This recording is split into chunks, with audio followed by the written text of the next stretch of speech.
High বন্ধুরা, সবাই কেমন আছো? আশা করি খুব ভালো আছো। তো বন্ধুরা, তোমরা তো জানোই আমি বাবার বাড়িতে গিয়েছিলাম।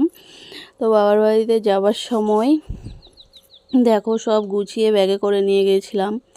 তো তোমরা দেখতেই পাচ্ছ বাড়িতে চলে এসেছি। আসার পরেও দেখো আবার সব আমাকে বের করে গোছাতে হবে, আলমারিতে তুলতে হবে।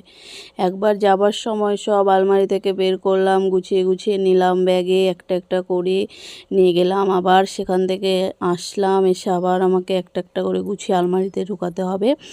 আর তারপরেও কথা হলো কাচতে হবে। তো আমাকে বেশি কাচতে হবে না, যেগুলো পরে এসেছি সেগুলোই কাচতে হবে।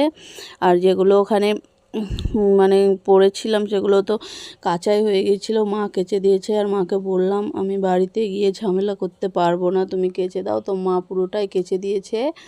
আর আমি বাড়িতে যেগুলো আমরা পরে আসলাম সেগুলোই শুধু কাজ